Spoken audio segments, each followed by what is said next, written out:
In today's video, we're going to determine if the PodGo wireless has an input impedance issue. You guys have been asking me if I've experienced any tone suck from using the PodGo wireless, and I've made a short video explaining that I don't. Question remained though, does the wire input of the PodGo wireless have the same issue as the non-wireless counterpart? So for today, here's what we're going to do. I'm going to be recording playing samples of the same chords, riffs, and licks through the wireless and wired input of the PodGo. I'll turn on the analyzer on the EQ plugin in GarageBand, which visualizes the EQ content of the track, and do a screen recording. This way, we'll be able to visually assess if there is any loss of high end, which is the telltale sign of low impedance input. We'll want to hear both single coil and humbucker tone samples, which is why I'll be using my MJT strats, one having Damasio AT1 and Cruisers, the other having Porter Classic 50s. Before we go any further, if this is our first time meeting, my name is Justin and I'm all about worship guitar, helping you sound and play your best for Jesus. If you want to support these videos and my ministry, please consider liking, subscribing, hitting that bell notification button, and heading over to my Buy Me a Coffee page after this to download my patches and more. If you've met before, welcome back.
I hope this video gives some clarity, no pun intended, to the issue at hand. As far as I can tell, the input impedance of the wireless and the wired input are different on the PodGo wireless, which tells me that the active buffer only works on the wireless input. Ben Craven from Tone Chasers has much more in-depth videos, and he actually measures the input impedance, proving that with the non-wireless PodGo, you're going to get about 360 kilo ohms. I'll link his videos in the description box for further viewing. So why does this apparent loss in top end happen? Here's my attempt at a Vsauce explanation. By using an instrument cable, there's an interplay between cable capacitance and the input impedance. With passive pickups, the capacitance of the cable between the guitar and the PodGo will tune the frequency at which the system resonates. More capacitance will tune the resonant peak and high frequency cutoff point lower. Less capacitance will tune that higher. If you load down the system by using a lower value input impedance, you will affect the amplitude of the peak. 1 mega ohm input impedance will damp the peak less, while 360 kilo ohms will damp it more, in which case you have a flatter, less peaky upper harmonic response, but also a much lower level of high frequencies above the peak frequency. The result?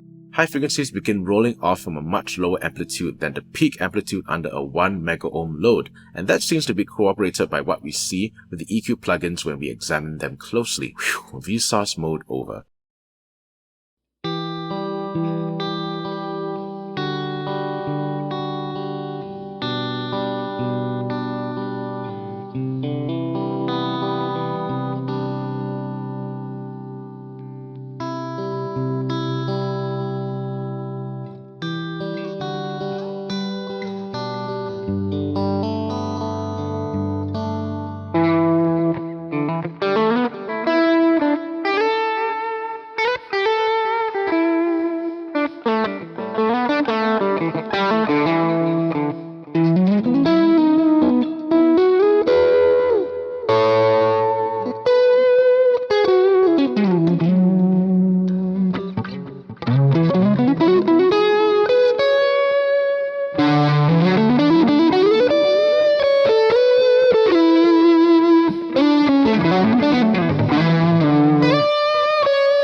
That being said, I'm not sure if the wired input having a lower input impedance is as egregious as some people would put it. My MJT Strat with single coils can sound overly bright, and instead of having to tweak the amp or EQ block, a quick and easy fix could be switching over from the wireless to the wired input. It's also worth noting that overdrive tones seem to be less affected by this high frequency roll-off effect, since engaging in overdrive or distortion also rolls off the top end to a small degree. Questions of the day. Can you hear the differences between the wired and wireless demos of today's playing samples? Which do you prefer and why? I'd love to hear your stories, ideas and thoughts in the comment section below. That's it for me. Thanks for watching this video. If you've gotten value out of it, share it with someone whom you know needs more information on the Pod Go. Until next time, I'm Justin, and I'm all about worship guitar.